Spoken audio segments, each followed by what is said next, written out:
नमस्कार, आप देख रहे हैं न्यूज़ वन इंडिया। मैं हूं आपके साथ उन्नति भटनागर। बुलेटिन की शुरुआत करते हैं बड़ी खबर के साथ। कानपुर देहात मामले में बड़ी कार्रवाई। एसडीएम एसओ समेत 40 पर हत्या का केस। एसडीएम मेंथा थाना प्रभारी रूरा पर केस। लेखपाल कानूनगो पर भी केस दर्ज। एसडीएम मेंथा ज्ञानेश्वर प्रसाद, रूरा थाना प्रभारी दिनेश कुमार गौतम, लेखपाल अशोक सिंह बने हैं मुख्य आरोपी। कानपुर जोन के एडीजी आईजी कमिश्नर ने गांव में डेरा डाला हुआ है। कानपुर की यह खबर जो कि चर्चा का विषय बनी हुई है। प्रशासन की कार्रवाई सवालों के घेरे में है। अतिक्रमण हटाने गई अधिकारी किस तरीके से सवालों के घेरे में है इस पूरे मामले में, जहां मां और बेटी की झुलसने से मौत हो गई है। उनकी मौत का जिम्मेदार कौन है? बड़े गंभीर आरोप लग रहे हैं कि आखिर कैसे संवेदनहीन हो सकता है प्रशासन इस कदर। इसी को लेकर अब कार्रवाई जारी है, जहां 40 के खिलाफ हत्या मामले में केस दर्ज किया गया है। एसडीएम एसओ समेत अब अधिकारियों पर शिकंजा कसने की पूरी तैयारी है। और इसी बीच अब किस तरीके से आगे कार्रवाई की जाती है, पीड़ित का परिवार जो न्याय की गुहार लगा रहा है, उनको कब तक न्याय मिलता है इस पूरे मामले में, ये देखना दिलचस्प रहेगा।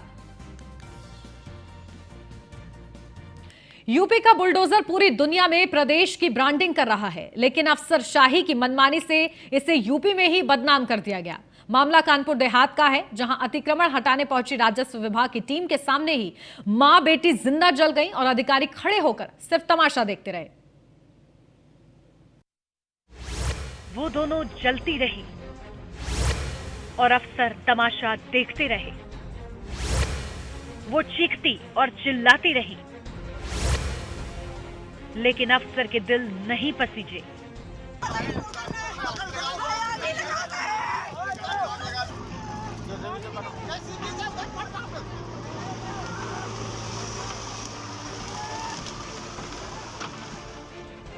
जिससे इंसाफ की उम्मीद हो वही गुंडागर्दी पर उतर आए तो आम आदमी किससे फरियाद करेगा।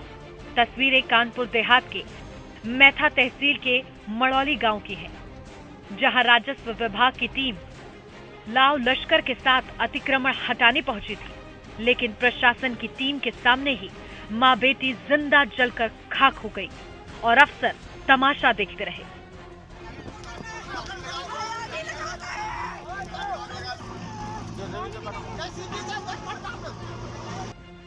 तीन चार लोग मतलब जो है हम लोग अंदर रहन एसडीएम साहब, लेखपाल कानून को और ये मतलब फोर्थ राय मैंने इनकी रूरा की हमारे गांव के रहे कम से कम 6-7-8 लोग। हमारा जो विपक्षी पार्टी है वही आके बोले बंद कर देंगे, तो हमने अंदर से मतलब अंदर कर दी, हम हो गई यहाँ और लगा देने आगे।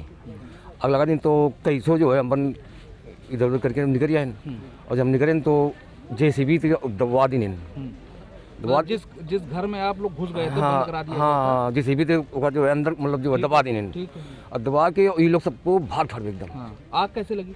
आग लगा दी लोग। आग इन्हीं लोगों ने? हाँ एसडीएम साहब लगाए। कौन लोग शामिल थे? एसडीएम साहब कानून को, लेखपाल और हमारे गाँव की जो है अशोक दीक्षित।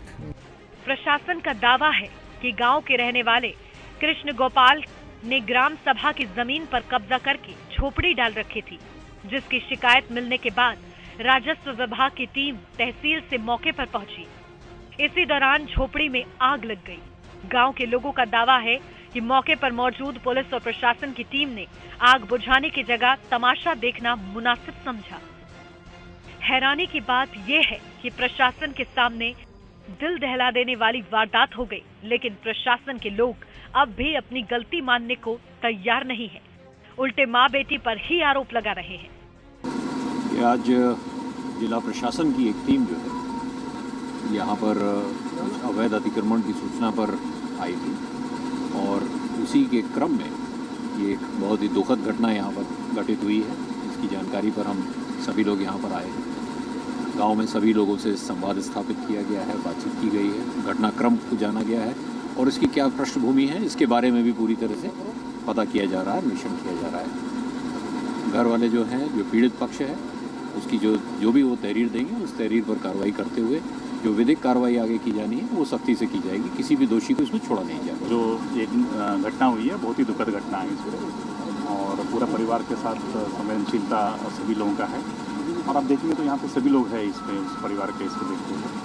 और इसका जो घटना घटी है, क्या घटनाक्रम रही है और क्या इसके लिए कारण रहे हैं और कैसे ये घटना हुई है, उसके लिए जो है जांच कराई जाएगी और इसमें जो भी दोषी होगा तो उनके खिलाफ सख्त कार्रवाई की जाएगी और जो भी मदद उस परिवार को मिलना चाहिए, देना चाहिए, वो भी जो है प्रशासन और शासन के द्वारा जो है वो सभी मदद जो है उस परिवार को उपलब्ध कराया जाएगा।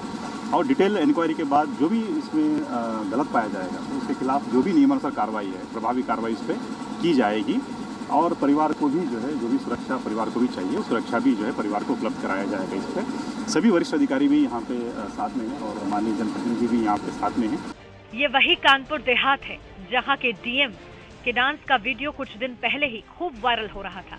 यानी अधिकारियों की तो फुल मस्ती है, मगर आम इंसान की जान सबसे सस्ती है।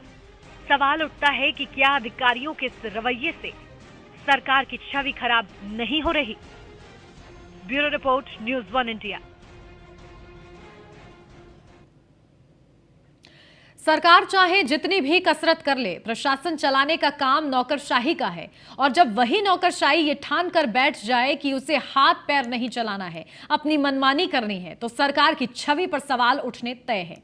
मां बेटी के जिंदा जल जाने के मामले में योगी सरकार एक्शन में है, लेकिन सवाल उठता है कि सिर्फ मुख्यमंत्री के संवेदनशील होने का क्या फायदा जब अधिकारी सुधरने को तैयार ही नहीं है।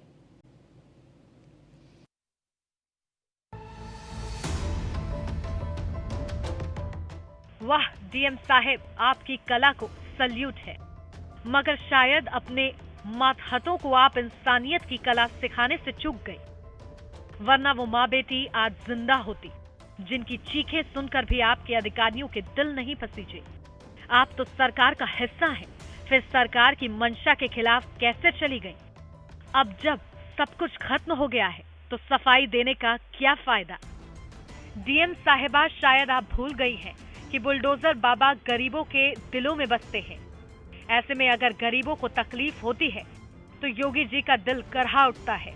अगर यकीन न हो तो योगी जी के एक्शन की मिसाल भी देख लीजिए। सरकार की पहल पर कई धाराओं में 11 नामजद और 12 अज्ञात लोगों के खिलाफ मुकदमा दर्ज। धारा 302, 307, 436, 429, 323, 34 के तहत मुकदमा दर्ज। एसडीएम मैथा, थाना प्रभारी रूरा, लेखपाल कानूनगो पर मुकदमा दर्ज। 3 अन्य लेखपाल और जेसीबी ड्राइवर पर भी मुकदमा दर्ज। एसडीएम मैथा ज्ञानेश्वर प्रसाद, रूरा थाना प्रभारी दिनेश कुमार गौतम, लेखपाल अशोक सिंह मुख्य आरोपी बने हैं। एसडीएम मैथा को तत्काल हटाया गया है। संबंधित आरोपियों की जल्द गिरफ्तारी के आदेश दिए गए। यानी सरकार ने अपना काम किया है, आला अधिकारी गांव में डेरा जमाए हुए हैं, मगर जो बीत गया उससे आगे सबक लेना जरूरी है। और ये सबक तभी लिया जाएगा जब पूरे प्रशासनिक अमले पर सख्त कार्रवाई होगी जिसने सरकार की छवि को कलंकित करने की कोशिश की है। Bureau report, news 1 India, Kanpur. वहीं इस मामले को लेकर डिप्टी सीएम ब्रजेश पाठक ने क्या कुछ कहा है, आपको वो सुनवाते हैं। डिप्टी सीएम ब्रजेश पाठक हमारे साथ हैं, उनसे हम जानने की कोशिश करेंगे कानपुर की घटना को लेकर। लगातार उनका कहना है कि सरकार सख्त है और पूरी तरीके से ऐसे लोगों के खिलाफ कठोर कार्रवाई होगी। आवाज पे आ जा रहा है, आ जाए आवाज पे सर। हमारे साथ है deputy CM Brajesh Pathak. Sir, जिस तरीके से कानपुर की घटना हुई, कानपुर की घटना को हमने गंभीरता के साथ लिया है। हम एफआईआर भी दर्ज करा रहे हैं उन लोगों के खिलाफ जिनके खिलाफ एफआईआर के लिए उन लोगों ने प्रार्थना पत्र दिया है। उच्च स्तरीय जांच भी करा रहे हैं और हम सख्त कार्रवाई करेंगे और कड़ी सजा दिलाएंगे। समाजवादी पार्टी एक प्रतिनिधिमंडल वो पूरी तरह से केवल राजनीति कर रहे हैं।